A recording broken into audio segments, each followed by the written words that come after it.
Welcome to the Hunter's Hub. This is your host, Fortwan, joined by co-host Pan. How we doing? I'm doing great. Having a nice night. Had a fun little misadventure at Subway that maybe Steve could tell us about because it was just amazing. Oh boy. Speaking of which, have you guys ever seen the Game Grumps rant about Subway? No. No. I'll have to link that later. It's one of the funniest bits they have, where Aaron just goes ballistic on the person behind the counter because they get his sandwich wrong, and then I won't spoil it, but the punchline at the end, what Dan says, is just hilarious. It just completely puts it over the top. So anyway, Subway, okay. Good Subway stories. And our guest Steve, who's filling in for Sasha, whose power went out. They had a giant storm and blew everything out, so Steve decided to fill in for us again. So welcome back, bud. Thanks for having me again. It's always fun. Yeah. So apparently we're going to get into some heated discussions about Legends of the Guild today. A lot of people... I didn't look into a lot of people's general opinions on this. I did see some positive things that are oh, it's better than the live action movie, this thing right here, which my brother bought me the Blu-ray for. Oh my gosh. Oh yeah, I meant to tell you that earlier. Yeah. I don't know, 421, you run the longest running Monster Hunter podcast. I think you should have a physical copy of everything that has the word Monster Hunter on it. While fair, I am not I don't go totally out of my way for Japanese copies of things, though. No, I don't think you need to do that. That gets expensive. No, for sure. But if there's an English release and a Japanese release, I think sure, the English release is good enough. But you should have one of everything. I do. At this point, yes. I actually just bought my 5th Wii U edition of Monster Hunter 3 Ultimate. Wow. Okay. It was $12. Why not? Okay, but if you already had the 4... what does the 5th one do for you? I have no idea, okay? It's a compulsion at this point. I understand $12 isn't a lot of money. And if you're getting something out of it, then that's great. But... yeah, no, I was do I? Yeah, it's $12. It was that's it. I also saw there's a John Wick strategy game on the Switch. Really? Tactical strategy game. And do you just control John Wick? I've never heard of a tactical strategy game that has one character. I haven't booted it up yet. I'm actually trying to finish another game, but I will report back when I boot it up. It is a John Wick in universe, and it takes place before John Wick number 1. Interesting. I still need to watch all those movies. I love the idea of them. And I love Keanu Reeves, but I have not sat down and watched any of them. And I guess I assumed you meant a turn-based tactical strategy game. Yes. I have played real-time, you control one character tactical games. Okay.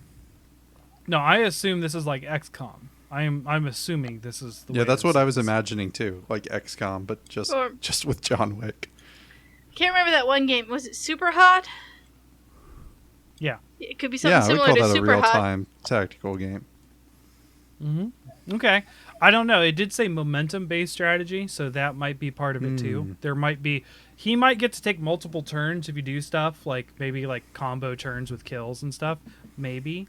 I don't know. This is all speculation. I have not booted up the game, but I saw the John Wick game, and I saw Monster Hunter 3 Ultimate, and I bought it. I had to kill time before my dinner with the ex and her husband yesterday. So, all right. It was fun. Good. We went to Applebee's.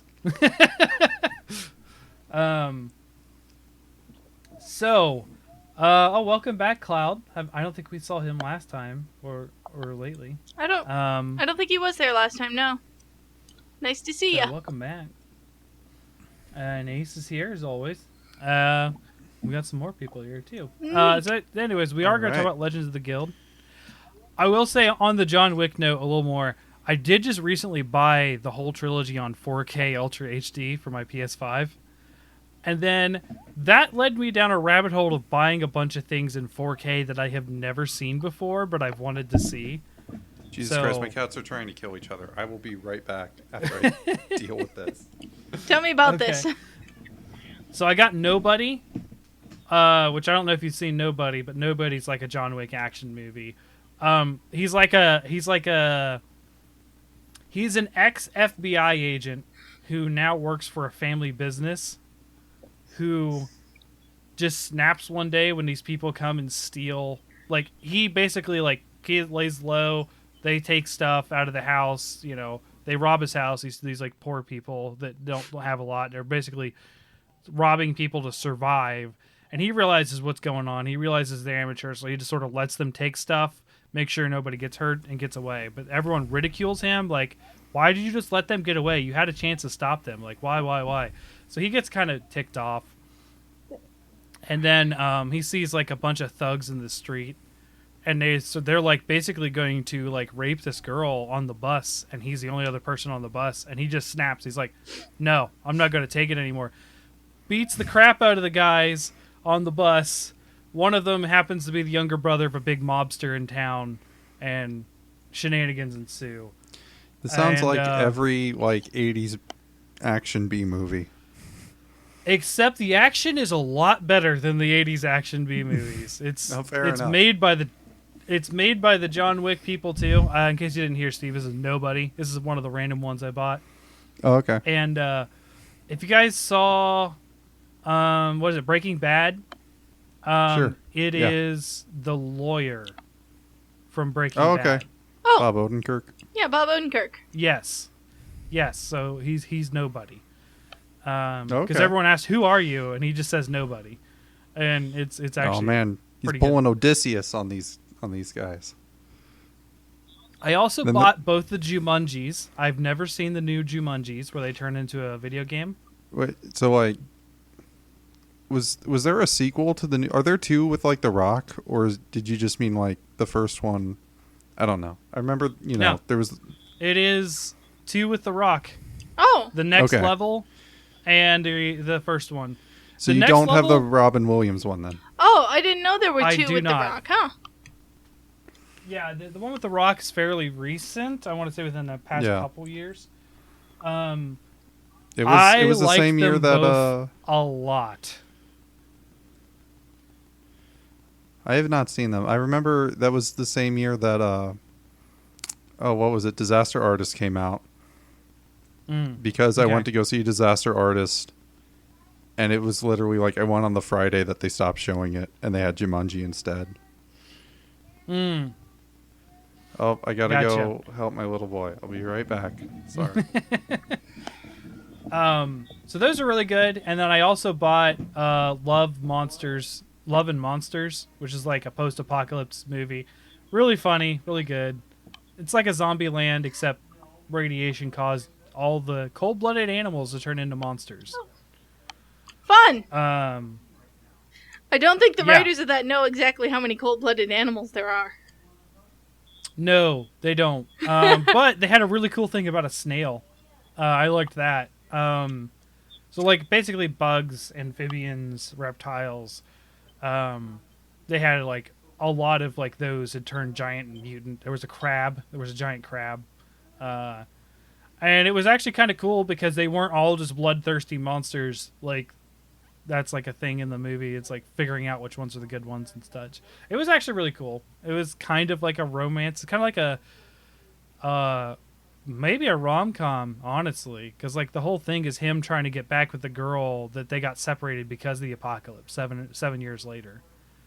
And it's actually kind of cool. That is the plot of Y: The Last Man, except the apocalypse that happens is that every male mammal dies except for like this guy and his pet monkey. Okay. No, there's definitely other guys.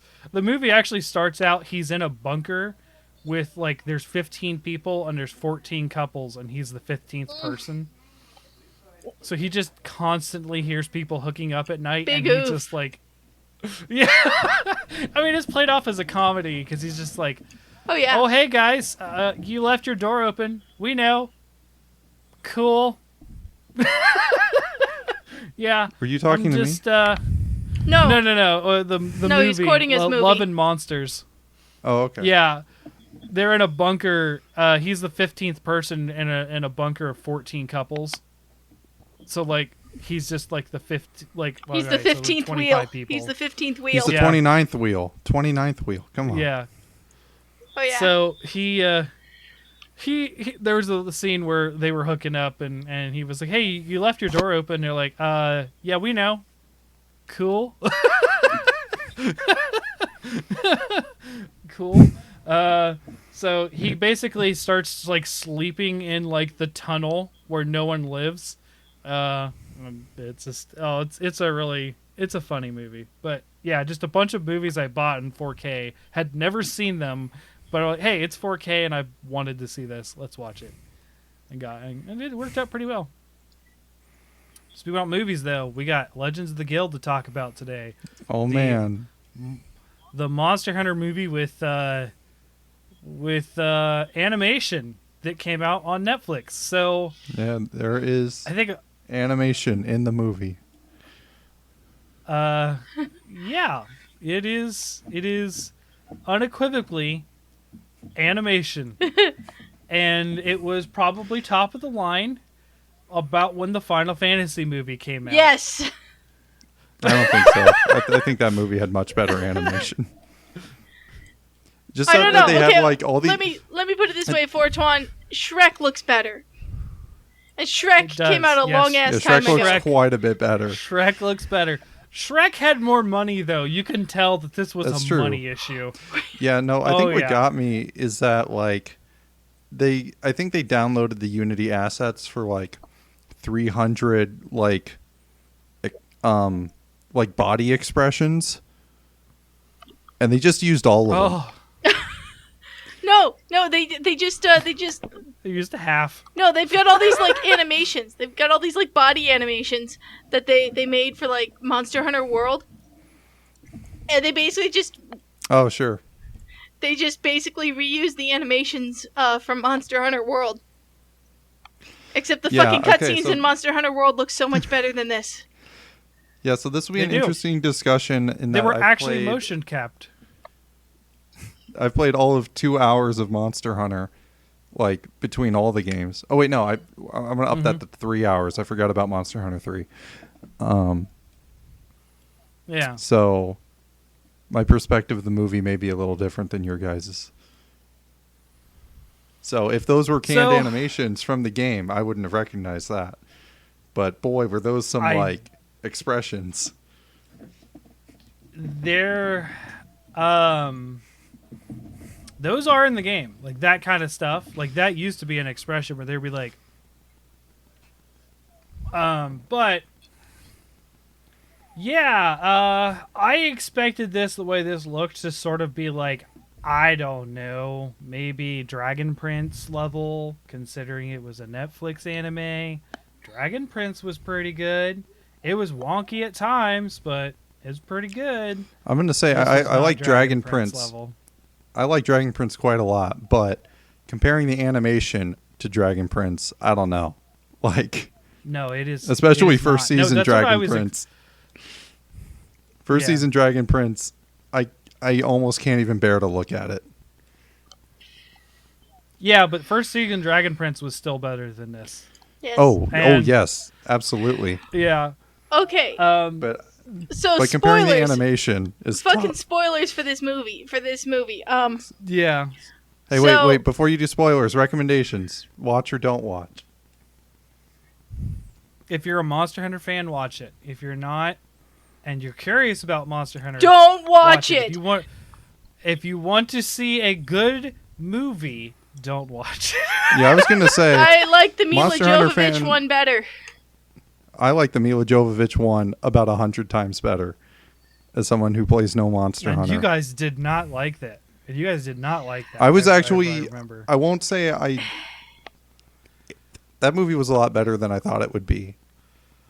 I felt very like it was a movie. This did not feel like a movie.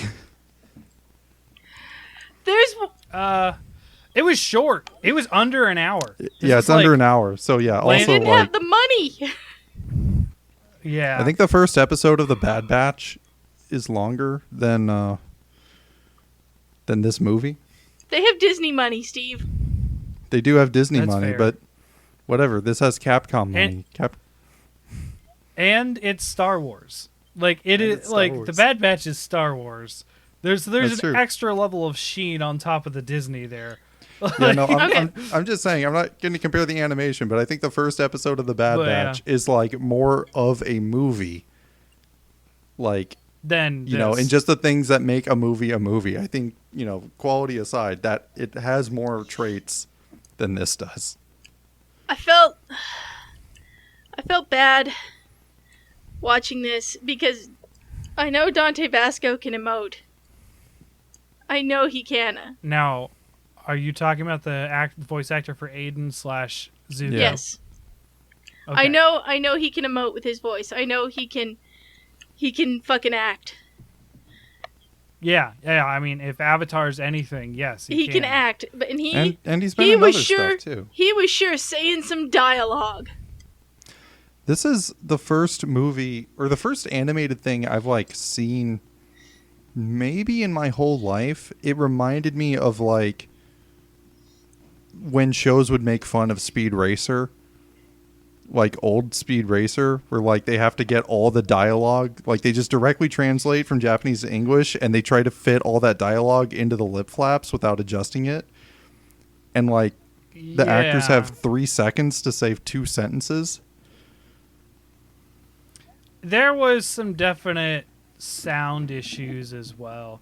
It within the first minute of the movie, I was like, "Oh, this wasn't mixed at all. Oh, that's This is just flat voices. This is Oh, now No, and I you think- might say that about what we do here. Is hey, you don't mix the podcast words one. It's meant to be listened to. Everyone's even for a reason. On a Well, movie, and also, people are I'm- in different places. You know, I'm going to say, while we may not have Disney money, I think I would hope that the budget for that Monster Hunter movie was larger than the budget for this podcast. even just narrowing it down to the audio mixing on that movie. I would hope that was a bigger budget than this podcast. You know, Yeah, but like, and I would hope so too. You know, adding up the cost of all of our microphones and computers and your SoundCloud subscription, maybe that's more than what they spent on audio. I don't know. It could be. It could be. Because, I mean, They had to pay Dante Basco something. No, I'm just talking about the audio mixing. I'm not talking about anything else. on my end alone, we're approaching about probably 800 between everything. Yeah. We're approaching hundreds of dollars. That doesn't include the approaching- computer that I built. Yeah, no, computer doesn't count because you can just use your animation computer to do the recording. If you're really trying to cut costs, you're approaching 4 digits. Four So, yeah, figures, man. Audio mixing, animation problems. Obviously, since we started that, these are the immediate and apparent problems with this movie. Also, right off the and bat and we're- throughout the whole movie. we're okay with spoilers, right? That's why I yes, was saying yeah. spoilers. Okay, all right, yeah. So just right off the bat, there's a framing device that has absolutely no purpose as far as the story goes. Why did it all have to be a flashback? Yeah, well, okay. I can explain this one, right? Because everyone knows Aiden from Monster Hunter World more than they do from 4 Ultimate. Oh, is he a Or- character in the games? I assumed he was. He just I is. made up. forgot. He is. He Is is he voiced by about Dante the Basco? only character. No, he is not voiced. He may have Oh, like no one he is may voiced. have like some Link type yeah or yeah type things, but he Okay, doesn't. Oh sure. no, he is fully voiced in Iceborne.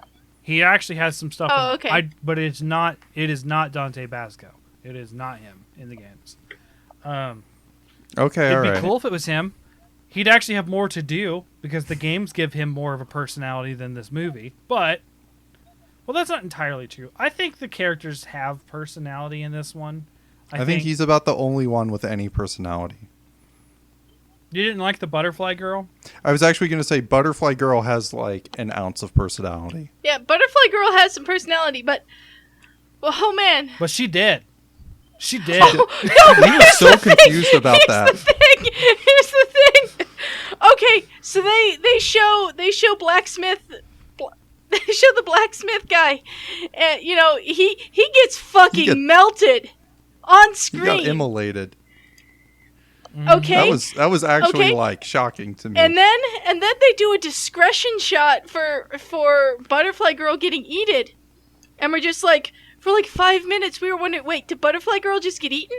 No. Yeah, it's just a cutaway. It's just a cutaway. Yeah, like, and it's not even like.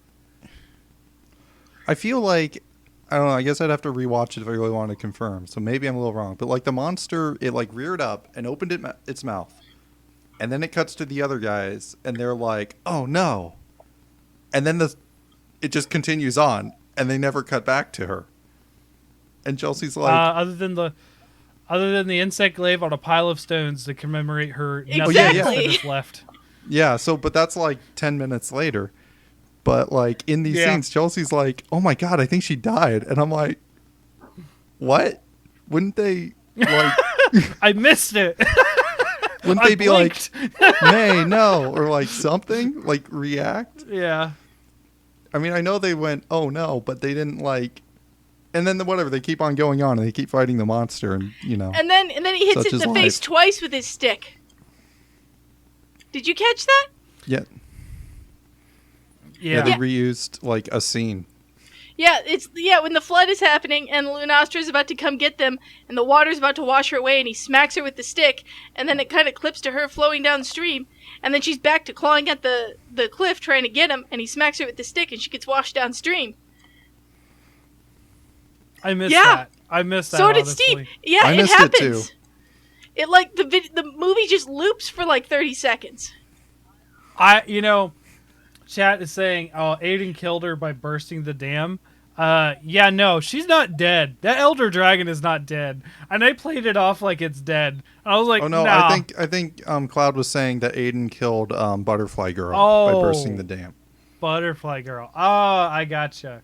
Because like, Lunastra if He killed a lot of people by bursting that dam.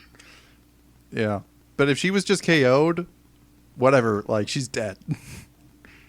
I don't even know how they got her insect glaive back, honestly. Well, let me see. No, this is 5th gen, so they can't swim. So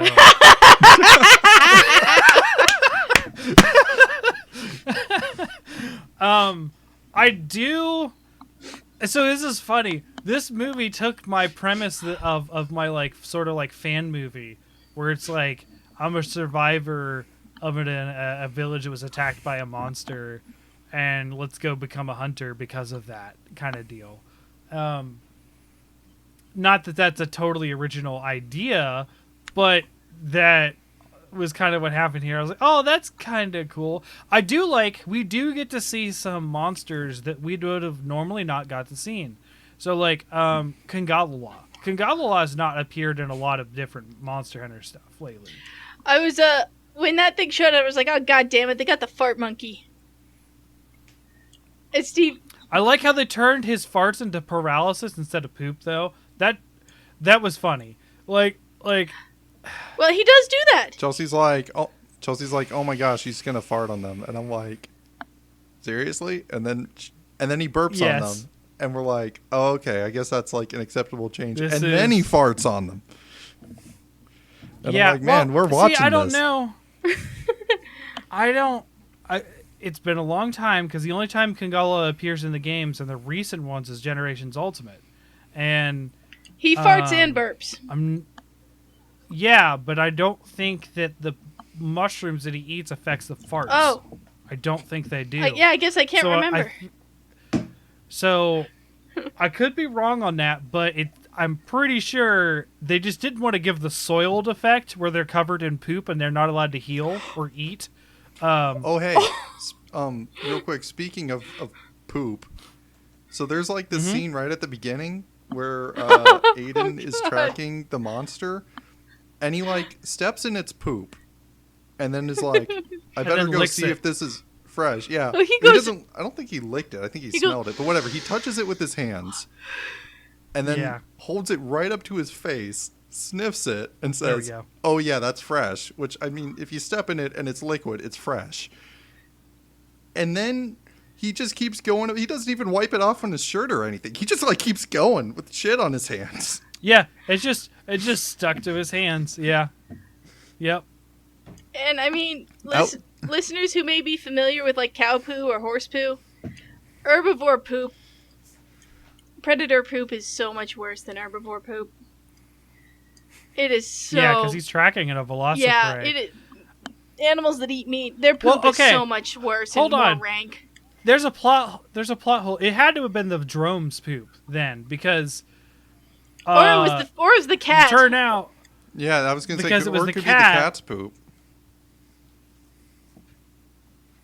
Did he just lick cat poop? I don't know. Yeah, he licked poop. Or he got poop right up his nose. He sniffed it. He sniffed it like a fine wine critic. Yeah, just rubbing his fingers together. It must be what this a way. lovely bouquet. Yeah. And again, if he at least wiped it off on his pants or something. But no, he just keeps going. He just and keeps going. Yeah, that's another reason why we're in the uncanny valley on this movie.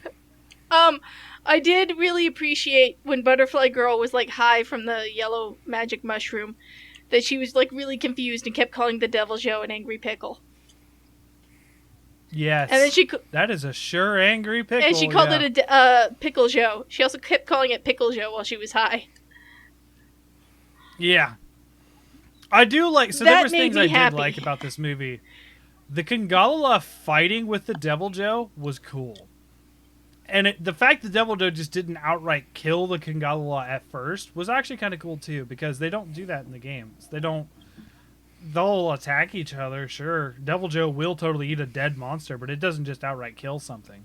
So it was actually kind of cool to see it fight the Devil Joe.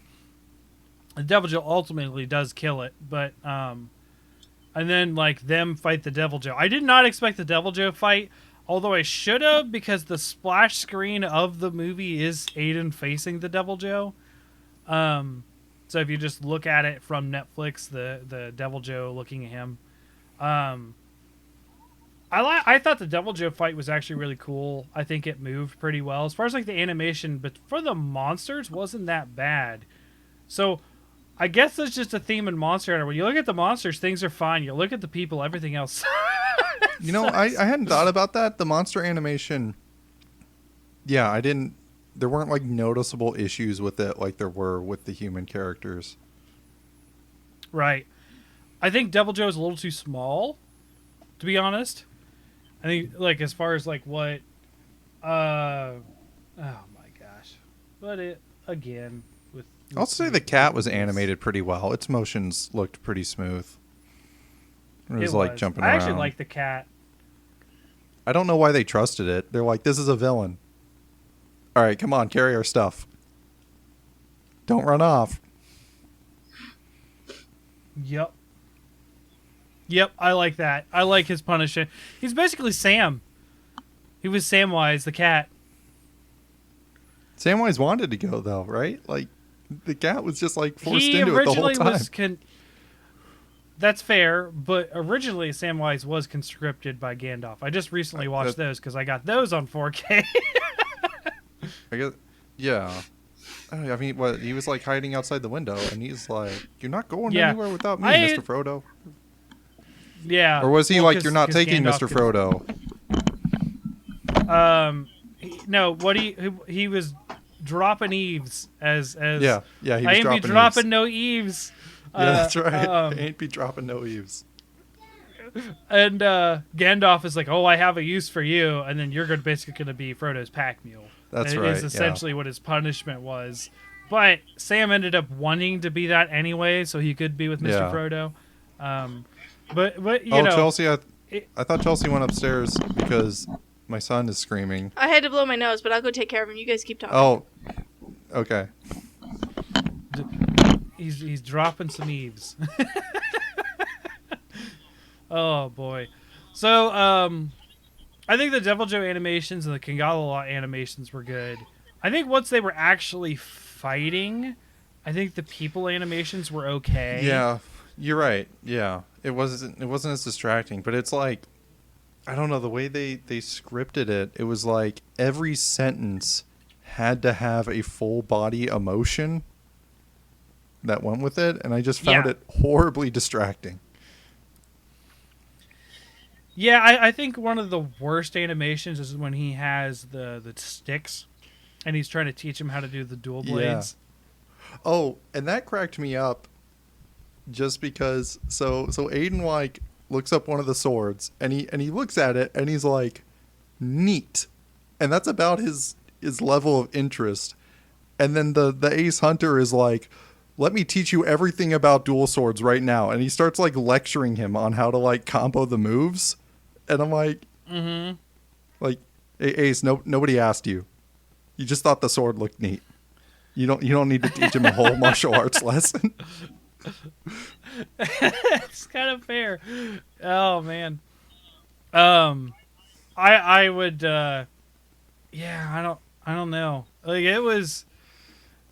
It was very distracting, like very certain parts, but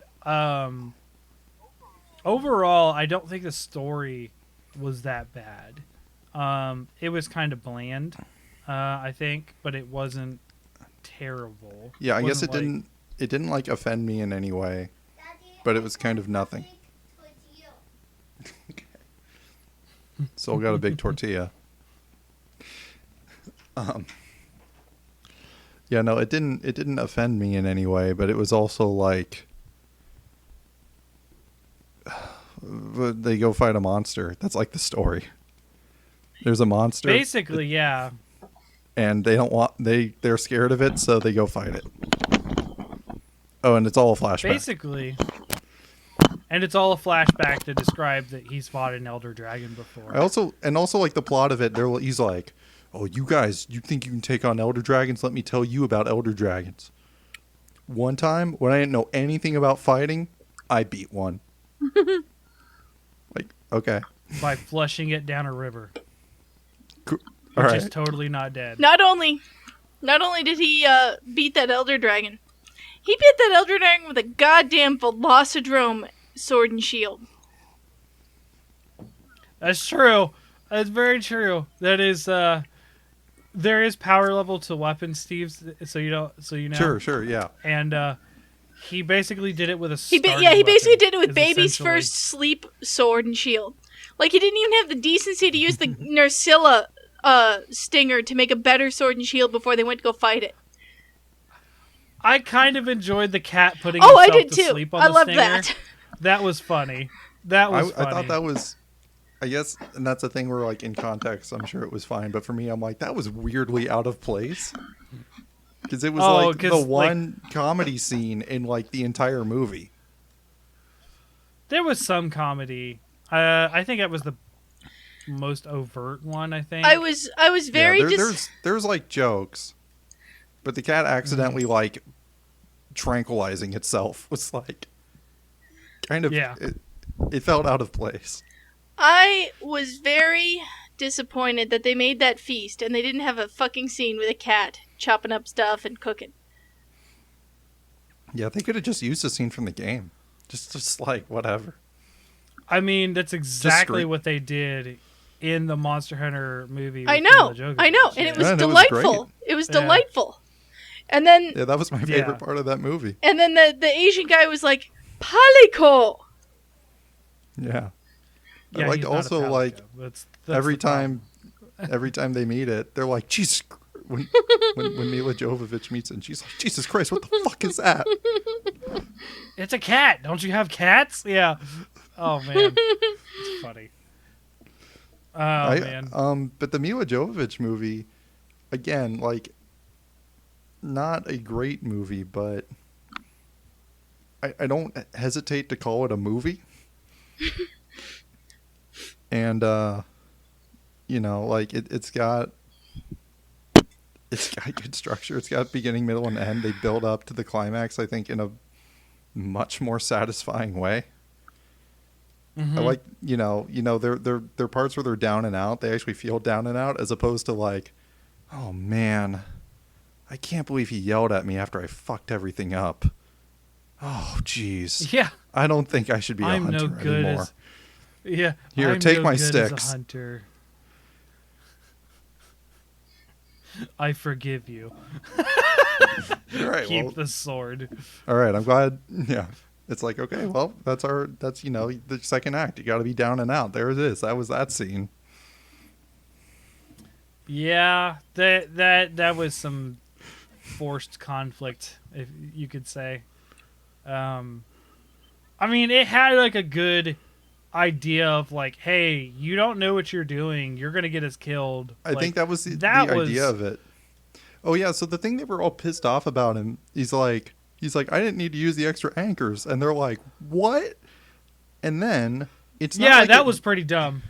Okay, so that was dumb. He didn't do what they told him. I agree, but then it just claws through it. It didn't matter how well it was anchored. It just like tore the cloth to shreds, and then just came out through the hole.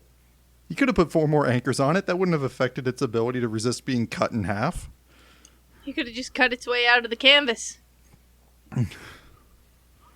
I was hoping they'd trank it and they would just capture it, but they had to. They put in some extra drama for the Devil Joe to show up, which they could have just had the Devil Joe just rip the Kingala out too, which they didn't have to make Aiden like an idiot to do that. So Cloud says Legends is a movie for people with pre-existing Monster Hunter knowledge for sure. I would agree with that, but interestingly, when we pulled it up, it said number 10 trending today in kids. Fair. And boy, if there's a demographic that I wouldn't expect to play like a ton of Monster Hunter and know all the lore, it's people under 12. Like, yeah. Oh my god. Also, there's that scene where that guy gets game because of the complexity. And then there's that scene where the guy gets melted. Oh yeah, the cat By the way, says shit. Number 1, he does. Well, he doesn't say the T, but he goes shit, and then smacks into a wall. And then he hits a rock. Yeah, he hits a rock. Shit. And I did catch that. Yeah, I was like, did he just? Nah. No, he didn't do that. No. I'm just like, you're listing this as a kid's movie, so like number 10 is Monster Hunter, number 1 is Cocomelon. Like, what? Are these in the same category? Cocomelon. Do do do do do do. I have not been subjected to Cocomelon. You girls yet. are too old. Yeah, Soul's like outgrown it at this point. It was all we watched last March. Oh wait, is that the one where they had the rip-off nursery rhymes? Yes. Yeah. You know, I've seen that stuff. Yeah. I just They're on Netflix too. yeah. Guess what Emery was asking to watch today? Was it Death Wish with Charles Bronson? It was Blippi. Oh man. Morg mentioned Death Wish, and that's a... Oh no. Just real quick, Morg mentioned Death Wish, and that's exactly what I was thinking about when you were describing your Nobody movie. Oh. So earlier, 420, I mentioned how my son, if he stays in his room at bedtime, he gets a bowl of frozen raspberries because that's his favorite thing. Yeah, raspberries are his favorite thing, and they have been his favorite thing for several months because there's a Blippi episode where Blippi visits a raspberry factory. There's one where he goes to a raspberry factory and one where he goes to a raspberry farm. Oh no, that's part of the same them. video. That's all the same video. They go to the farm. There's.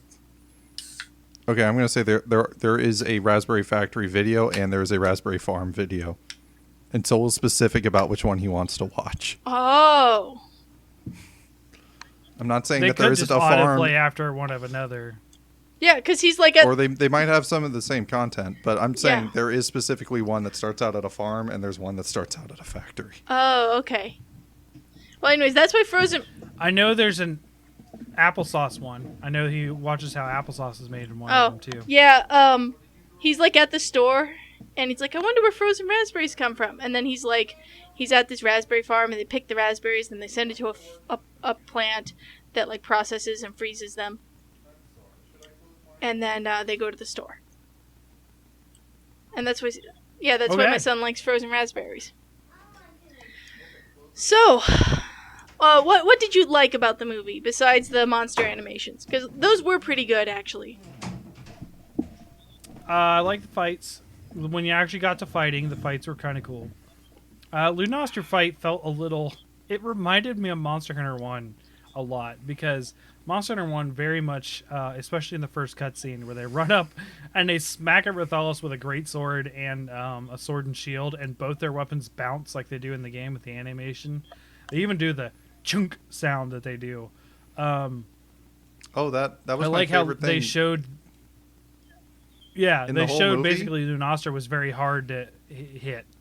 Or not that specifically, but it reminded me a lot of Dark Souls. When he goes into the cave to kill the Palico and he's got his big hammer and it just bounces off the ceiling. Oh, yeah. And I'm like, oh yeah, that happens in Dark 'cause you Souls can't swing all it. the time. And I assume that happens in Monster Hunter. Nope. You'll not on walls. Monsters, yeah, you'll bounce if you don't have enough sharpness on your hammer. Okay. That is like 100% a thing you have to watch out for in Dark Souls. Yeah, I know. I nearly finished Dark Souls. Nearly. I got to the final boss and said, fuck. After about trying 5 times. I was like, That's farther I'm than done. I got. I've had enough. I got to Sen's Fortress, but my computer was doing this thing where it would just minimize the game randomly. Ew. And I beat Blighttown with this handicap, but I could not deal with Sen's Fortress with this handicap. Fuck! A bug just flew in my nose. Ow. Ow. Wow. That is not fun. So, Okay. that aside, yeah, that's about it. That's about all I liked out of the movie was the monster fights and the animations. Like, premise wasn't terrible, but like I didn't like it per se. I like the cat. The cat's funny. The character of the cat. The whole monster book thing, I thought that was cool. That the cat had stolen her book, and that was a good way to find her, essentially. And then like that was actually a very natural way to like, hey, come join the party kind of deal. I like that they used the flare. That was a very 5th gen thing. Yeah, I like the flare too. Like there's a lot of small things that made the world building really good. They talked a little bit more about the guild and why they're important, which isn't anything new as far as like Monster Hunter lore goes. I mean, I'm going to say though, for the movie being called Legends of the Guild, I didn't see the guild in the movie. Why? No, well, you did in the Ace Hunter. So the Ace Hunter is a representative. He's a representative. Well, that's the like, thing is that's in the games. The people of the guild is literally the hunters and the quest givers, and that's all we know. And we see a general in one cutscene of one game.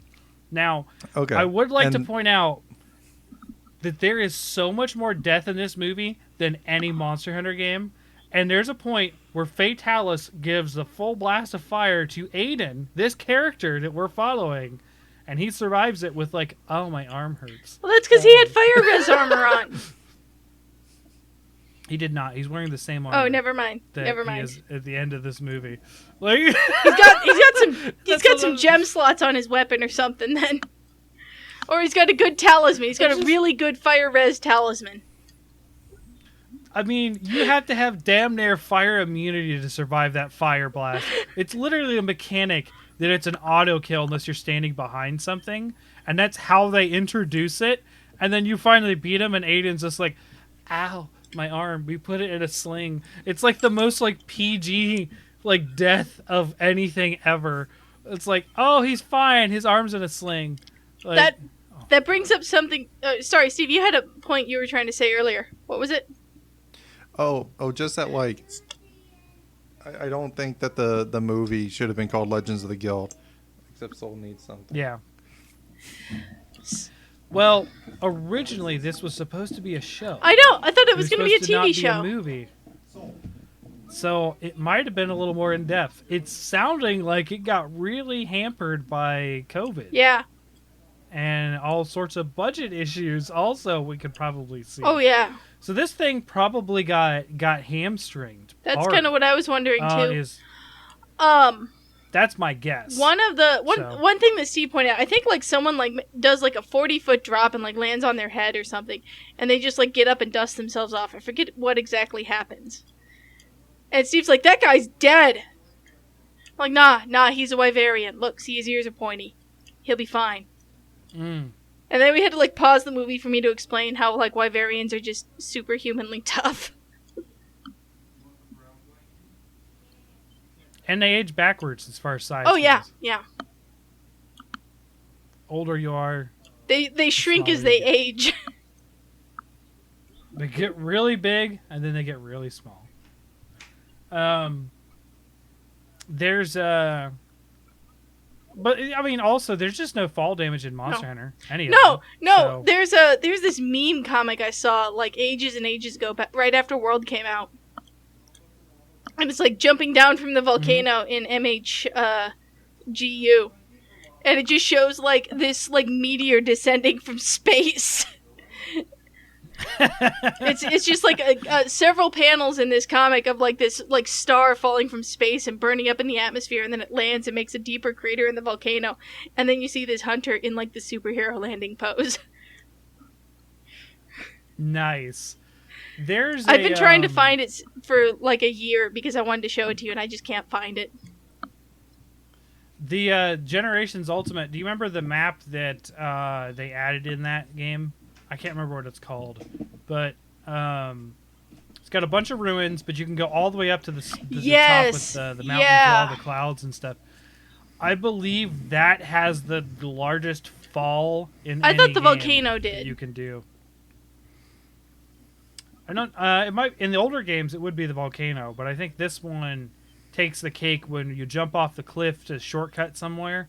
I think you are falling like from the clouds, hundreds of. Like, yeah, from the clouds, like, we're talking, like, cloud level down to floor level, maybe even below sea level, because it's the undersea caves.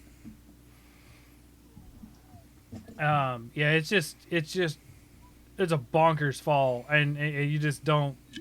that just doesn't hurt you in Monster Hunter. It never has. Now, it's funny because if it is a large fall, you can't recover from it. You have to do that recovery animation where they're like, ugh. But like if it's a small one, you can roll out of it. Kind of like Legend of Zelda. Except they fixed that in Skyward Sword. Hey, here's a parachute. Cop out. Of course you need it, but...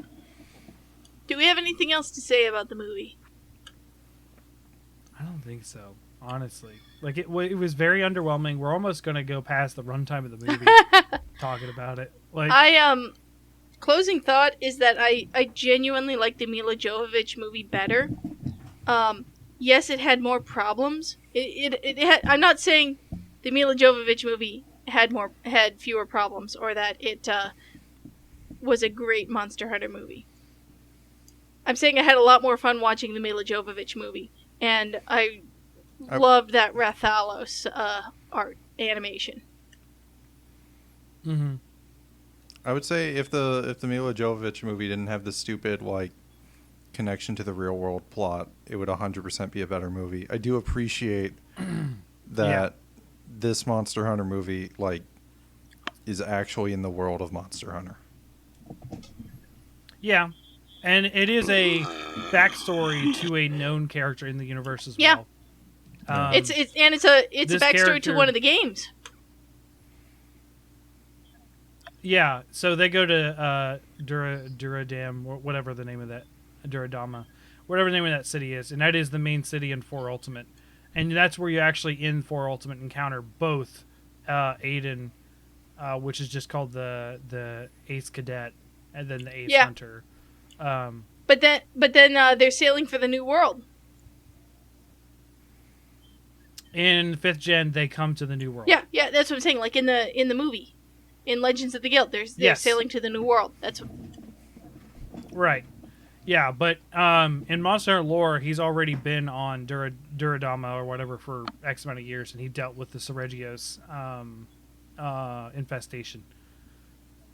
So it's actually kind of cool to see like where Aiden came from and get a name for Aiden other than Ace Hunter Cadet. We don't really get a name for the Ace Hunter. It's do we? Geralt of Rivia. He does look like Geralt with the white hair and stuff. But to be fair, that's how he was in 4 Ultimate, and we're talking like I know. The Witcher was a thing. No, I know. Oh, that's sure, right. His name was already. Julius. It was Julius. Yeah, it was Julius. They say that. Yeah, there you go. They say it Thanks, one time or Cloud. whatever.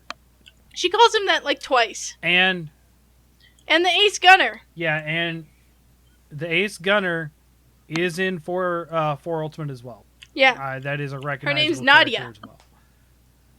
Yes. I do believe she has one of the default presets for the girl characters in 4 Ultimate. I do believe that is one of the presets.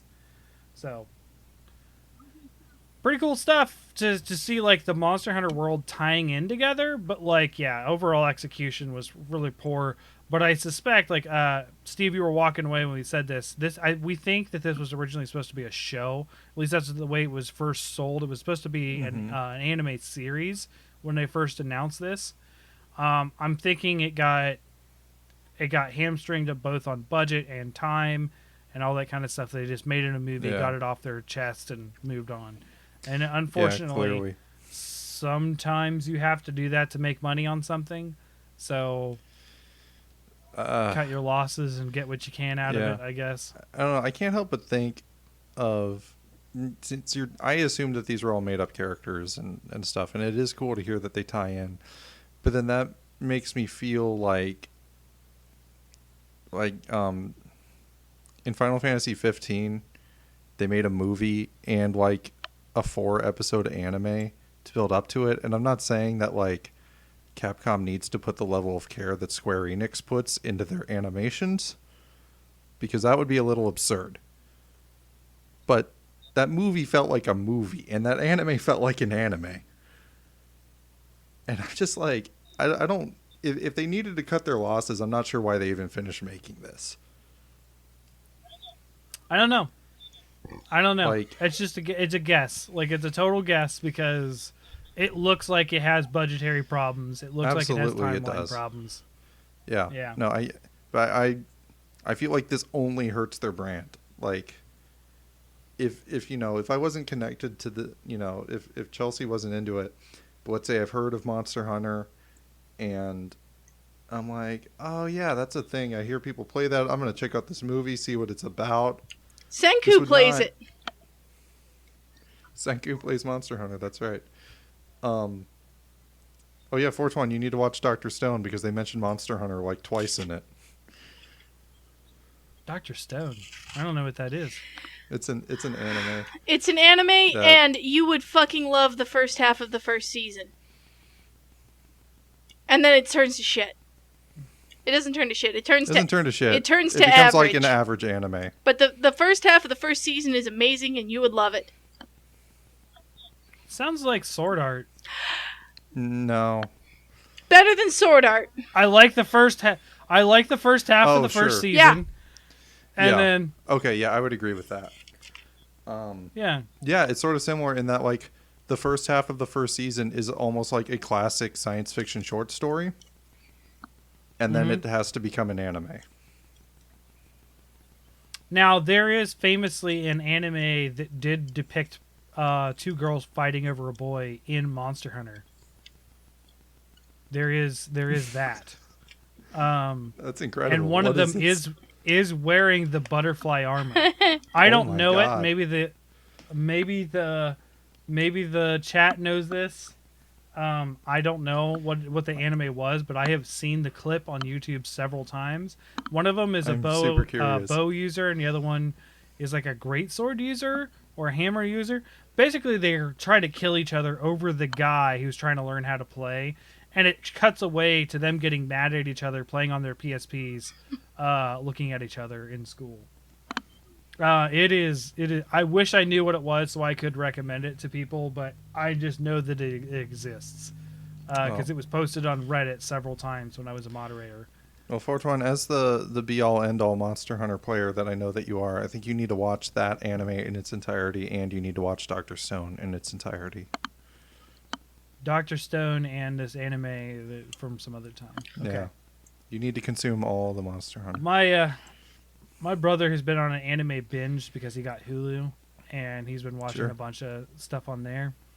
He's been telling me about all these crazy animes, like one that had like a medieval magic place like invade like Japan, and it was like a military conflict between this portal of like fantasy world and like the main character. He was, what do they call it, otaku. He was an otaku general, Of course. and he was like geeking out over the stuff, but he's also a general for the human army, so he has to like fight these people. And it was obviously a harem anime because like the elf chick and the necromancer chick. God damn it. I'm gonna say, but as I've gotten older, I've just discovered with anime, there's a lot of anime who premises I love, and then they try to turn it into a big long thing, and I'm like, no, your premise is good for 6 episodes. Like, you need to stop. Like, all the best animes are like 6 episodes. Well, I mean, one of my favorites was basically like watching Cold Case Files. It was called Detective Conan, and that's all it was, is a murder mystery every episode, and it's all I cared about. Yeah. Well, Dr. Stone, the premise of it is, one day, just instantaneously, every human on Earth is turned to stone. And then, 4,000 years later, one guy breaks out and becomes a human again. And the thing is that he was the smartest man alive. And so now he has to figure out how to de-stone everyone and rebuild civilization. And he's Dr. Stone. No, he's not. He's not Dr. Stone. He is not. Dr. Stone is something else. Dr. Stone is something else. It's honestly a weird title. I'm not gonna. No. Okay. So reading the manga, the title makes more sense. Okay.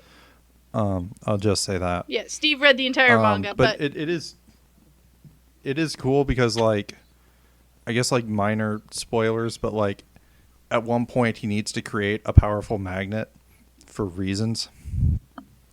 And so they go through this whole thing where like they have to get like iron out of a stream, and they have to figure out how to forge it into like a solid piece of metal. And then like he has to make a copper coil that he wraps around it and then set it up so it will get struck by lightning. Because if you send electricity through a coil, it will magnetize any ferrous material within the coil. And like all this shit that I learned in physics in college. And I'm like, yeah, that would work. Holy shit. They like use a lot of real science. Yeah. There's cool. a few there's some things where you just have to suspend your disbelief. Yeah, I mean, like the character knows like everything about all sciences, which is the show wouldn't work if he didn't, but near impossible. Yeah. And there's another, if you ever watch it, I would love to in-depth rant about this.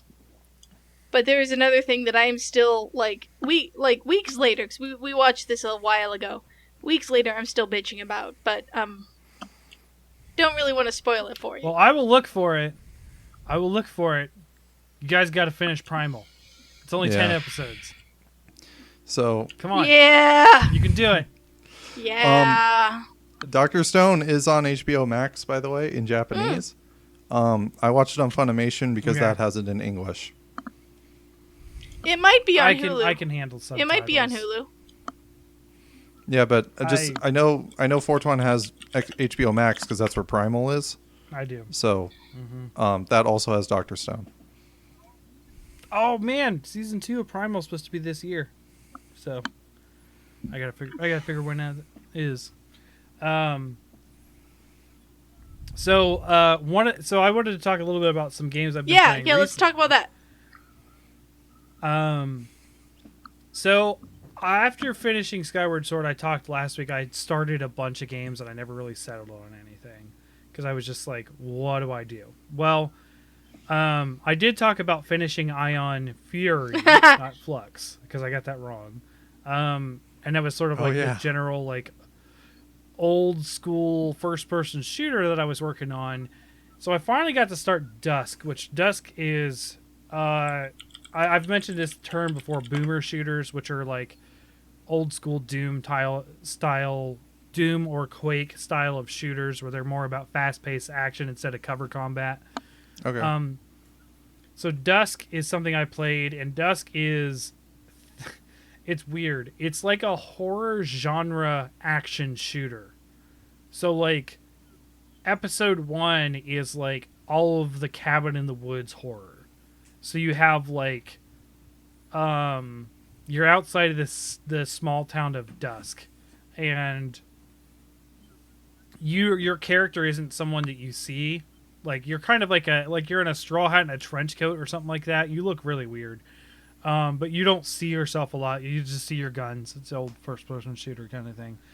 Your character does talk, but he talks through text. Like, you'll look at a thing and he's like, oh, this seems weird, or I've seen this symbol before. So he actually does talk, but it's not voiced.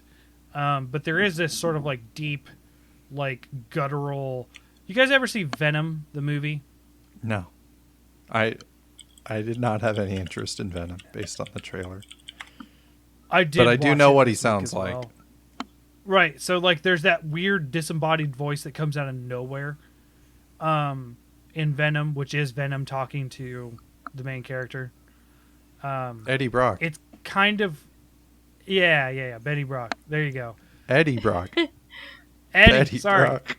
I'm not a comic guy. I'm Betty's sorry. a girl's name, 420. I said Benny. I heard Betty. I heard Betty. Oh, no. Anyways, so it's like Venom in the movie where it's this disembodied voice that just suddenly, very loud, just starts talking to you. It's always taunting you, too, in this game. So basically, you're running through, and like the enemies are like cultists that shoot fireballs. Like cultists in like they look like KKK members. I'm not even kidding. They're like robes with like pointy hat robes and everything. You're out in the woods. There's guys with paper bags over their faces and flannel shirts with chainsaws. There's Wendigos, right? So you have like these invisible monsters, and when you shoot them, holy cow, it's just like sticky thing with like a deer skull and antlers for a face, and like. It's like, oh my gosh, it's like a bunch of and it's actually kind of creepy too. And then there's scarecrows with shotguns. So it's sort of like cabin in the woods, sort of like foresty hick, kind of like that kind of like genre of horror. And then it immediately turns into an industrial horror. And you're like, what is this? So like, you get people with like gas masks and then, go ahead. Okay, so I'm understanding like the horror influence stylistically. But is it like a horror game where like the game actually scares you? Because I feel like with these boomer shooters, you usually feel pretty overpowered, or like so maybe it's not mix. Overpowered, but you feel like a badass. So here's the thing: you can do all the fast moving, the jumping, the strafing around things and shooting them, bullets flying everywhere. Like that's the kind of thing of a boomer shooter, right? So that's what the gameplay is. But it stops you at certain points, shoves you in a corridor, and has you do like scary like bah, like those kind of noises too. So it's like a real back and forth on the horror and the action. Interesting. And the original Dooms did this very well too, where it felt like horror if you didn't know what you were doing. The more you got into it, the less horror it became. Sure. And that's kind of the way. Slasher films are that way, right? Like, I'm not a big horror fan, but slashers start out as like, like we're just everything's like, holy cow, it could be anywhere, and there's like but it starts ratcheting up the kills and the action, and suddenly you're no longer scared. You're more like it's all adrenaline. That's kind of the way these games end up going like this. But there is like quiet moments that are meant to be spooky and stuff too. So like towards the end of the first episode, which is the sort of like backwoods stuff, you start to get into the industrial area through like a back area, and you see where they're actually like genetically making the Wendigos, and you're like, oh, that's not good. So you go through, and then you get into the industrial area, and suddenly you're facing a bunch of stuff. It's a really cool game. But I will say, I was like the whole time I was not very creeped out myself, even though I am not a very big horror fan myself, because either it bores me or it scares me to death, so I avoid it. So I got to the end of this game, and I looked at a picture on a wall, and I legit jump scared myself looking at a picture. And I was like, what the crap? Here's the crazy... Because it's just that creepy looking, right? And all it is this dude that has like these really red bloodshot eyes but small pupils. It's just like and think of this, it's like a 32-bit portrait on a wall, right? But it just looks creepy as hell. And I'm like, okay, so that's just a creepy looking dude. Turns out that's the penultimate boss that I had to fight. And I was like, this is just creepy the whole time. And he's basically like a player character. He moves and shoots like you, and actually has your weapons. So it's like a Dark Link. Yeah, it's like a Dark Link situation where you're like fighting yourself. And I'm like, holy cow, this must be the final boss, because he's actually talking to you, and he's like, oh ho ho, this is my final test. Killing you will be my final test. Nope. Then it turns into a Cthulhu game. Not kidding. You go in and you fight the Elder Horror. I remember DMC Devil May Cry was like that, but flipped. And I thought that was, I don't know, better. Like, the penultimate boss is like this giant demon that's like as tall as a skyscraper that you have to fight. Mm-hmm. And that's an interesting boss fight in its own right. And then after you beat him, and because it's like a reimagining or a prequel, but Virgil, who's like basically the same as Dante, you were teaming up with him the whole time, and then he's like, okay, now we have to fight because now we have different philosophies or whatever.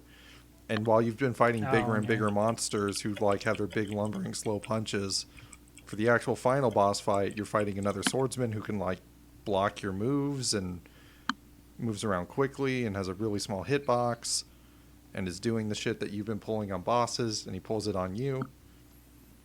Mm-hmm. And like, I really like those boss fights. Well, it was a fun game. I heard a lot of good things about it from people who like similar games like the boomer shooter stuff. And it was actually a lot more scary than I thought it was going to be. But I'm scared easily too, so that doesn't really help. But that was really fun. And I finished that. I finished that quickly. Like I said, Ion Fury took me 2 years to finish. This one, sort of playing it like an hour or two every once in a while, I finished it within a couple weeks. And then the other one I want to talk about, the one pan that I told you about, Patron, which is like Banished, except you have. Are we sure it's Patron and not Patron? Could be Patron. I don't know. I'm saying more likely it's Patron, but it could be Patron. It's fine. I just keep hearing my... I've never heard of this game, so I don't know. I keep hearing my college roommate, because he would constantly just wander around our house singing shots Patron on the rocks in college. So whenever you say that, that's all I hear. Steve, you know who I'm talking about. I don't know what that's from. Patron. Oh, yeah. Patron is a popular kind of tequila. And there's a rap song. Yeah. Okay, it is not spelled with an E. No. Patron. Yeah, no, it's Spanish. Yeah. Spanish. Oh, yeah. Yeah. Okay. It's tequila, yeah. But Shots by Lil Wayne. He would sing that all the time. So this is it. The premise, I didn't really read a lot of the premise, but what I understand from playing the game is that you are still... I see it like an American colony of the British Empire. It's that sort of era that you're playing in. Basically the same technology level as Banished. But you can have sawmills. So that's cool. But you are managing food. You're managing happiness. You have to manage loyalty. So you have to manage loyalty, and it's weird because you have two different factions you have to deal with. You have to deal with the laborers and the peasants and the merchants and the nobles. So there's an upper and a lower Tropico class. stuff. No problem there. Okay, I've never played Tropico, so I didn't know that. I have a free copy of Tropico 4 that's been in my Steam inventory for like 6 years. Guess what you're getting? Okay. I mean, It's I free. won't argue. I didn't buy it. It's Yeah, I it's thought fine. that 420 didn't have Steam. He has Steam. He doesn't pay do. to play games on Steam. Okay, I all right. That makes sense. let me clarify. I still get games on Steam occasionally, but when I have exhausted all other avenues. Sometimes Okay, fair Steam enough. has exclusivity to games that I just can't. Just get double around. checking. You are 420 on Steam, right? Yes. Yes, I am. It's a Nargacuga picture, if you can see it. Yes, it is. Yep. I don't know how I did that, but I did that. Made my picture a Nargacuga. Can I tell a funny story that is just... Is it the that made me Subway think of- story? That has nothing to do with what we're talking... No, it's not the Subway story, although I can tell that story too. That really has nothing to do with what we're talking about. But no, so in college, I lived with 3 people, including Chelsea, and we would all get our laptops around our like dining table and just play games like all day. And so one of my friends Sounds got up and amazing. he like went to the bathroom or something. So I got on his Steam profile. I changed his like display picture to like He-Man from the Hey Yay video. Oh yeah. And wow, I that changed popped up his right over the overlay, so did. everyone saw that happen live. Yep. So I changed Nice. his Thank and I'm you. like I've been blasting the Hey AA song like all summer. He listened. And so I go and I Yeah. change He his, listened to it every morning for like 3 months. I love that Oh, song. I have a related story when you're done, and Chauncey will attest to this because you're about to hear some high Sure. school jam stories. Go ahead. So I changed his profile picture to He-Man. Like I screen capped that YouTube video and I changed his username or his display name to Dancing Love Party. And then I just get back on my computer and keep playing Civilization or whatever. But he's real big into Dota. And this is right when Dota 2 is like in beta. And so he starts this Yeah. group and he sees that there's somebody in his group called Dancing Love Party with the He-Man logo. And he's like, Steve, are you in our group? And I'm like, nah, man, I'm playing Civ. Check it out. He's like, all right, well, whatever. Somebody just got in our group, whatever. I'm just going to kick them. So he right clicks his own username and there's no kick option because it's his own username. And he's trying to figure out who the hell this person is that got into their server or into their group and somehow made it so he can't kick them from his group. And he's just losing his mind. Oh my gosh. Steve, was this Brent or Brian? This was Brent. And from that point on, Brent had a password on his computer and would always like close it. So I feel like I taught him something about cybersecurity that day. That makes it even better. So, my first real job, as far as like out of college, actually, I was still in college when I got this job, but I was leaving my first like corporate office job. It was Alliance Data. They're like a online banking company, and I was going around. I worked in the project management office, so I was like working with like a lot of the higher ups there. It was actually kind of a cool gig, but I wanted to make more money, so I left because I was only making like $40,000 a year out of that, and you know, with a tech degree, that's not what you're expecting. So, I was talking to some of the project managers, saying my goodbyes. It was just my last day. A lot of people liked me there. I was really helpful because like I made a bunch of I turned. I don't know if you guys are aware of what SharePoint is, but I turned SharePoint into a project management system. Like I did all sorts of crazy like programming stuff there, and I came back to my computer and my desktop background and all of my icons had turned into Barbie Princess, and it was a prank by one of the Fortuan, IT guys. Fortuan, there. sometime when we're not recording, I have tons of bitching I can do about SharePoint.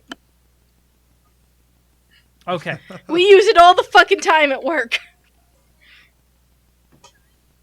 Yeah, it's a thing. It is weird. It is like for listeners who don't know, SharePoint is like It's this, Google like, Drive, business but worse. software. it's like a mix between Google Drive and make your own web page. Like, if you don't have, like, oh, it's so weird. It's like a file system too on top of everything. It's like an online shared. Yeah, it's file Google Drive, system. but worse. Yeah, this sounds like Google Drive to me. Well, and you can make websites in here's Google the Drive thing. now. Okay, but yeah, but Google Drive wasn't a thing when SharePoint was a thing too. Oh, sure, So, sure. Yeah, well, the company I worked for, SharePoint's the a company lot I worked older. for didn't exist 2 years ago, so they have no excuse. SharePoint is also cheaper on a larger On like the scale. business That level, does not sure. shock Yeah. me. So, Yeah. anyways, I'm gonna hold my tongue for when we're not being recorded. So, continue. You got Barbie. Sure. Someone So, changed all your stuff to Barbie Princess. So, you had the song stuck. You're talking about. You also had that song playing all summer, right? So Yeah. my brother can attest to this. When I was in track, my either junior or senior year, I fell in love with Don Quixote, right? And I loved the Impossible Dream. Now, when we talked about music, it was my number one non-video game song.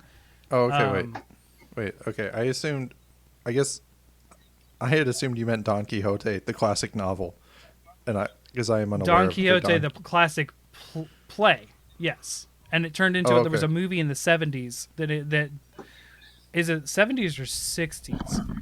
There was an adaptation of the Don Quixote play that had the Impossible Dream as the song. Was the it Impossible okay. Dream? We don't really need to dive down this rabbit hole, but I think Don Quixote was a book before it was a play. But we don't need to. It's very old. I don't know. What? But I don't know. It's credited There was as a- being the first novel. We're talking about Don Quixote, Oh yeah, the classic thing written it by was the first novel. Miguel de Yes. Cervantes. So, and then it also was a play. Obviously, it came out some point, but Yeah, the we're movie wondering was if the based play on or the play, novel which came was out. based on the book. But the movie was based on the play adaptation because it was Okay, shot so you're like talking a about play. a song from the movie. From the / movie. play. Yes. Okay. Which became pretty famous for what it was, which was The Impossible Dream. I really like that song. I've always liked that song. So my brother used to he used to get mad at me because I'd come home from track and I was all hot. Of course, air conditioning wasn't as good as we had a not as great air conditioning. It's actually at this house, but I was in another room. Air conditioning is much better here now, but. So I would come out in my boxers singing The Impossible Dream after track every day, and my brother hated it. He's like, "Go put some effing clothes on."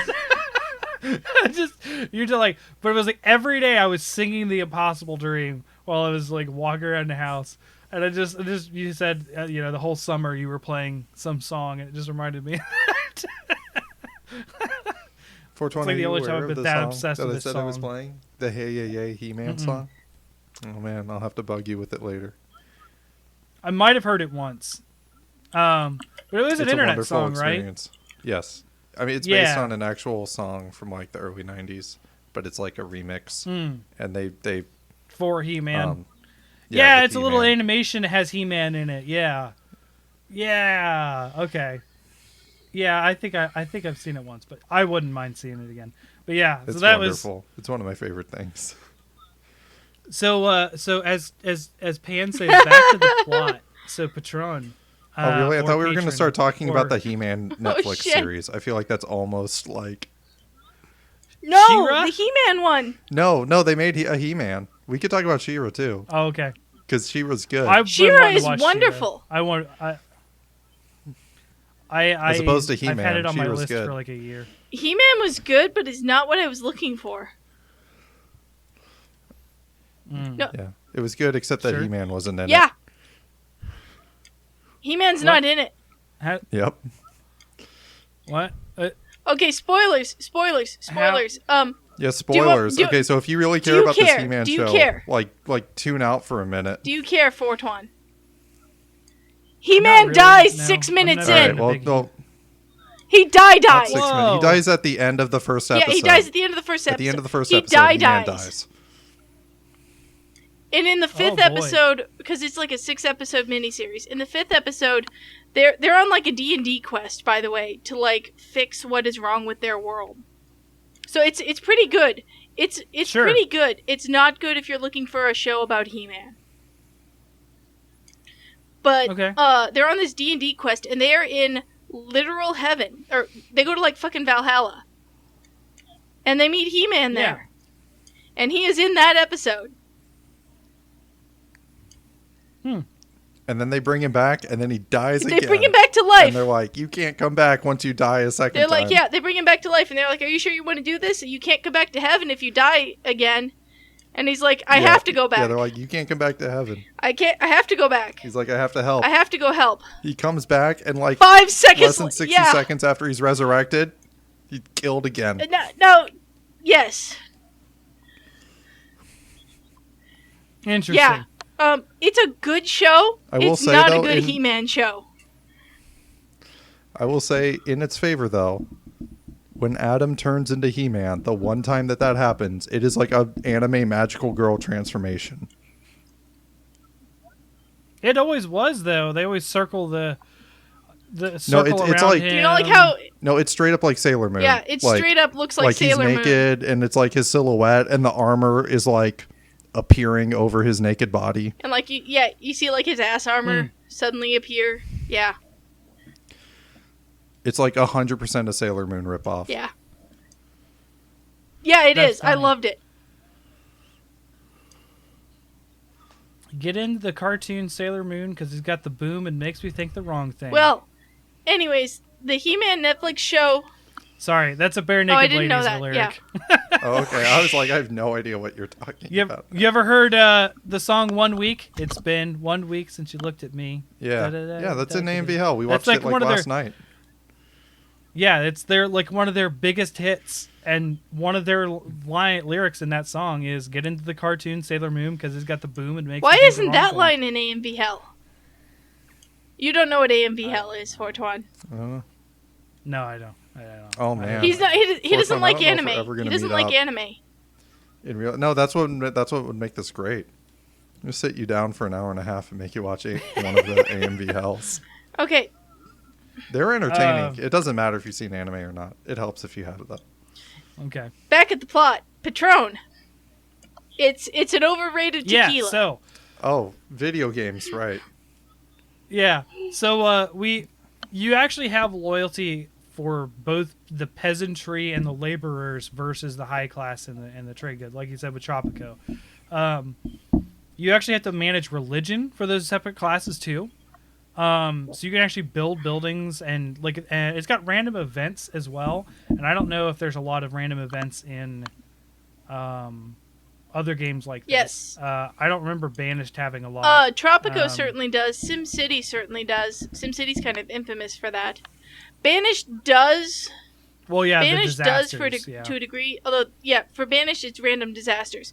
For Tropico, there's all kinds of random events depending on the Tropico you're playing. I've only...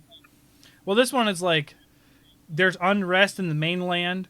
Do you send support with like gold and food, or do you not send support so you'll lose loyalty or gain loyalty? And you're actually sort of trying to manage loyalty between both factions, I suppose.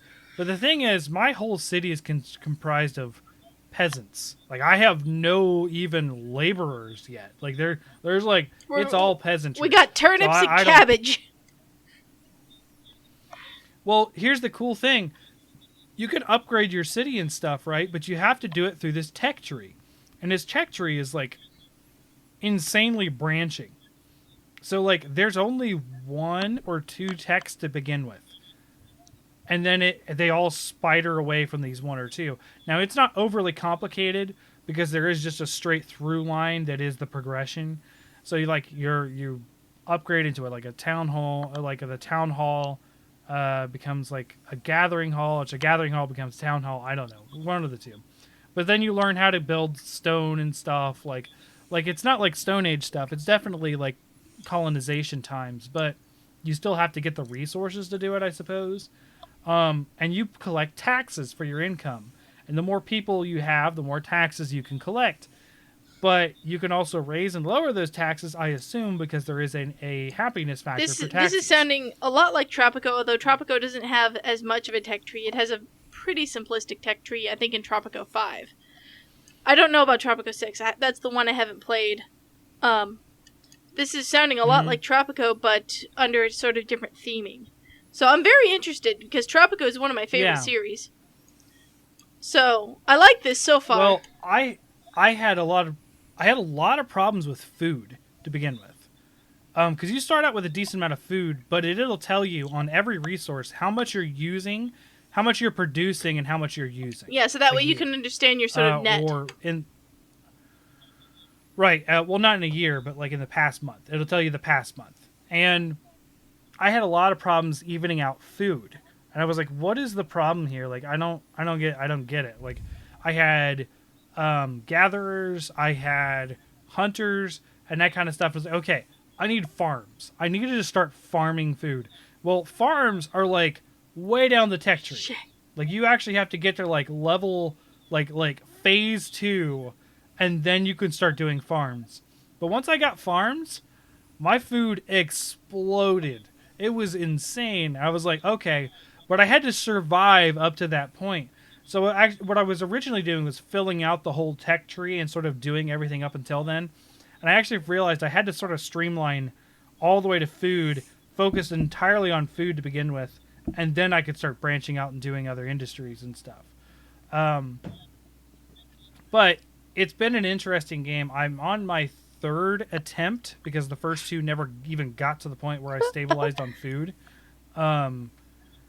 But I mean, I was that way with Banished, right? And Banished, I had problems with keeping people warm, balancing out, like, there's that stuff in here too, but literally the easiest place that you can be is on a volcanic island.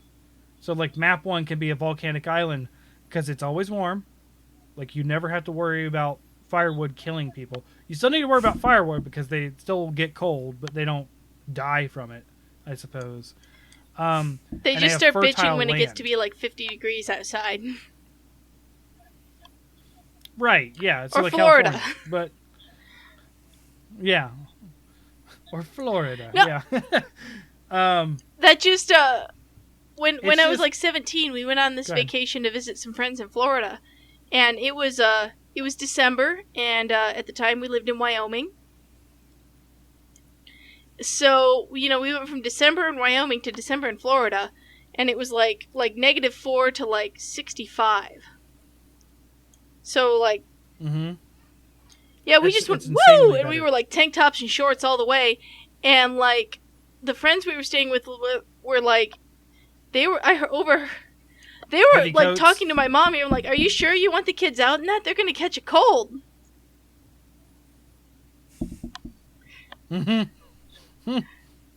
Yeah. There's something wrong if it's 65 in the winter in Wyoming. Right. But yeah. So, yeah, I like, get that. you're on the volcano island and they just start like complaining when it gets to be like 60. Yeah. Oh man. So that's where I started out. I assume I'll do more challenging maps afterwards. They do have like a temperate one that can still considered easy. But like there's all sorts of like bonuses of building things together too. So like one of the things is like the Hunter's Lodge does 20% better next to a herbalist hut or something like that. And then like so you got to do some management as far as like placement of things. And then also they have a lot of building refund stuff dealing with, so that the harder difficulties don't like refund you half the resources of building something. And of course, like Banished, you have to have actual manual laborers too in your work, because you assign work just like in Banished. You assign, we've got so many slots open for hunters, so many slots open for fishermen, and you assign people to those roles. And you're managing both kids, and then there's young people, and then there's adults. And so I am super intrigued by this game. You've sold me on it. Absolutely. The thing is, yes, it's brand new. I looked into it. I looked into it on Steam earlier this afternoon. The thing is, and basically, I said the same thing to a coworker at work just the other day. We had a new employee. She's a super PCMR type person, and she and I were talking about different PC games. And while I was talking to her, it hit me why I don't like early access games. I thought it said it was early access on Steam. I could be wrong. Yeah, I'll look it up. That's also part of the problem. I actually sent this to GOG. One of my issues I have with GOG is you can't tell if it's early access unless you're on the store page. That's weird. My apologies. It is no longer. It is is not early access. release. Okay, never mind. But I don't want to keep. Oh yes. But you can still talk about. No, it hit me. No, it hit me while I was talking to her. The reason I don't want to buy alpha games or early access or whatever, what have you, is because I basically in my adult life I do not have the time for early access games. I'll play it when it's done. Yeah. I kind of agree with you It can get in line when it is finished, because I've got there's a queue of games I mean to play, and I don't even want to put games in that queue unless they are the finished product. That's so. I actually started a game on Switch that's actually in early access, and I didn't know it was in early access. Banners of Ruin. I've heard of that game. Yeah. A couple people have been playing it recently. It's fairly new. I didn't realize it was in early access. And then I bought it, and I was like, this is really cool. Steve, you would love this. It's like, you would love it. There's 2 characters. What is it? It's a deck building game. It's a deck building RPG that's similar to Darkest Dungeon. It sounds exciting. I'll check it out when it's out of early access. Yeah, I got it, and I was like, there's not a lot to do here. Yeah. I'm not really... Also, I remember Towns, way back when, and Towns just looked so cool, and then, they just gave up on it. And it was like, I spent all this... spent $20 or whatever on this game that, never got The premise finished. of Towns is my ideal game. And Stonehearth, which I've talked at length about on ages and ages ago when I first joined the podcast. Stonehearth, God, that game would be amazing if the developer hadn't been bought out and then their new parent company just shuttered the game. Stonehearth is a wonderful city building RPG. But it is so unoptimized. I tried to run it. By the way, Steve, it used to overheat my old computer. I did try to run it about 3 weeks ago on the new Beast machine that I got from Brent, and it made the Beast machine heat up too.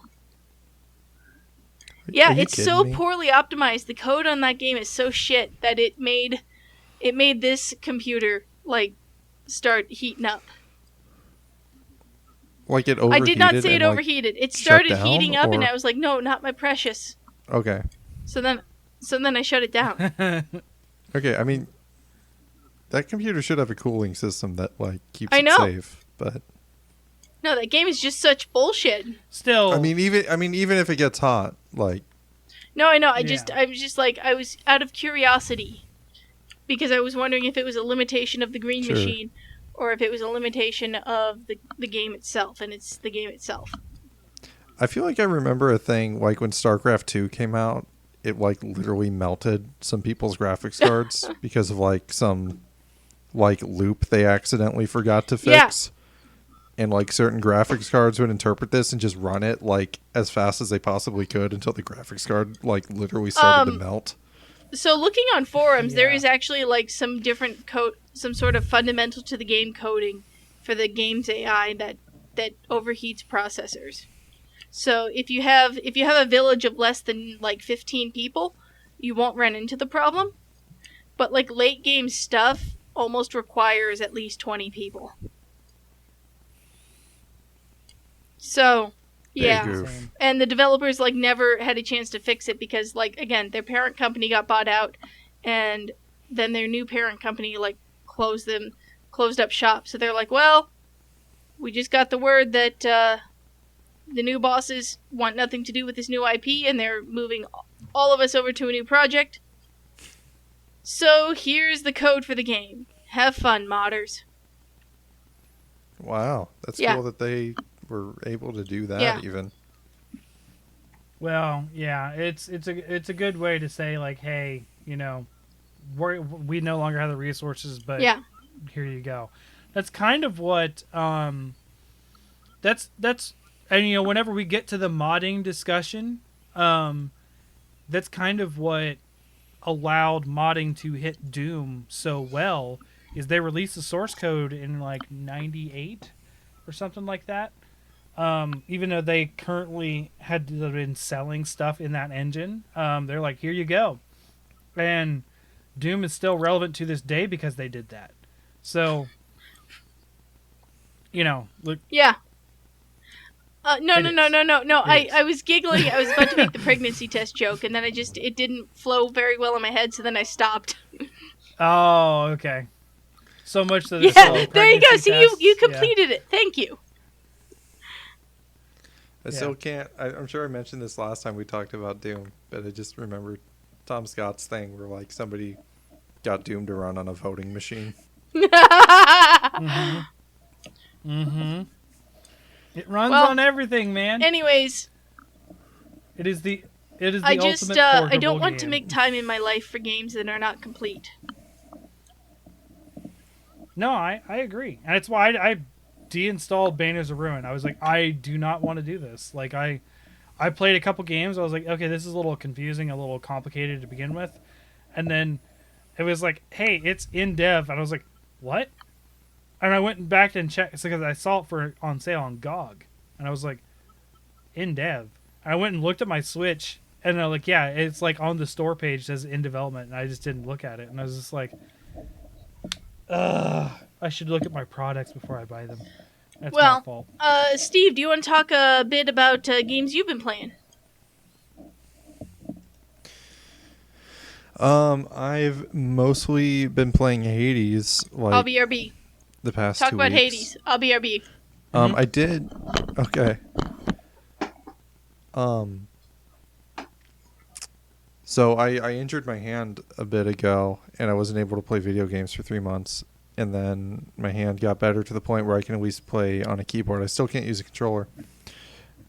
Mm-hmm. But I've been playing Hades on mouse and keyboard, and that's really all I've done for the past, like, I don't know. I had my last week off before I had to return to school to be a teacher, and I literally played it 9 hours a day. Finally beat Hades. Finally, whatever, got no spoilers, I guess, but when you beat Hades 10 times, something happens that's like kind of you beat the game. Yeah, I've done that as well. Yeah.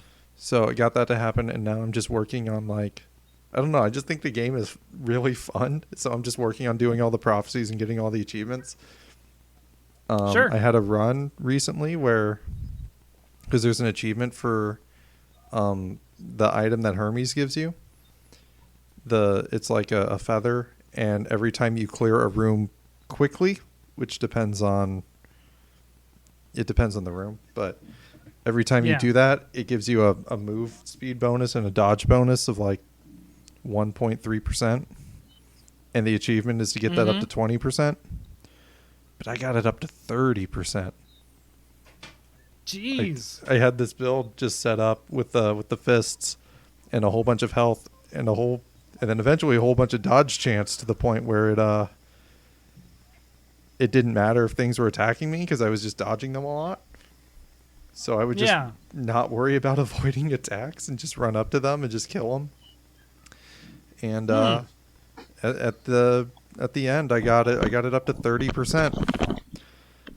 Like, I beat Hades fast enough that I got a bonus from killing Hades under the Hermes time limit. Oh no, poor Hades.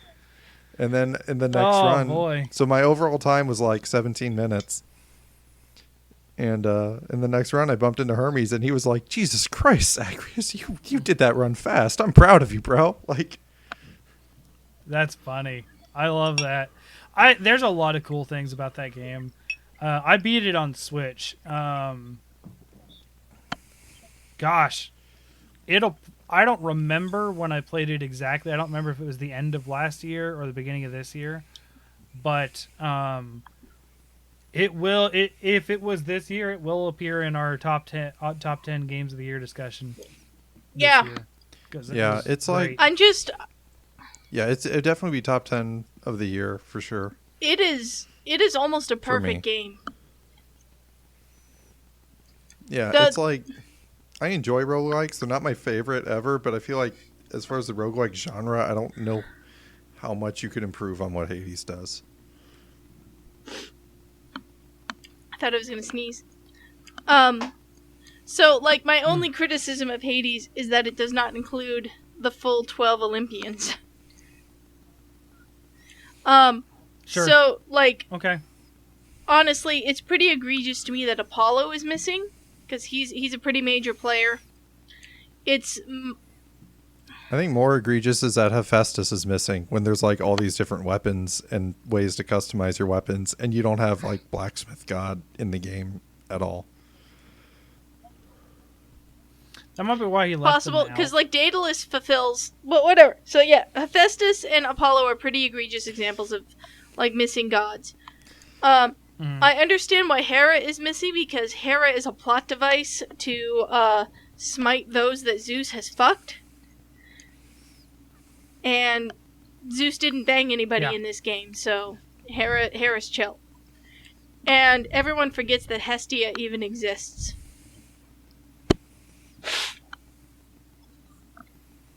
It's true. Hestia is a daughter of Zeus and Hera. She was the goddess of the hearth and fire and volcanoes. And she was generally seen as the protector of the home. Oh. I quite enjoyed Artemis. That name. Yeah. Artemis is hilarious because she acts like she has a crush on you all the time, and she's like, if you tell anyone, I'll fucking kill you. Is basically the way she's like. I like Dionysus. Yeah, Dionysus. I fucking love Dionysus. He's a good one too. I think my favorite thing was like one of the times where you have to choose between the two gods, and I remember not picking Dionysus, and he's like, "Oh man, what? I thought we were chill, bro. Like, oh, fuck, now I have to smite you." Yes. And whatever, and then you beat the thing, and he's like, "Zag, man, I don't even remember what I was angry about. Come here." Like, he gives you another boon. Come here, bro.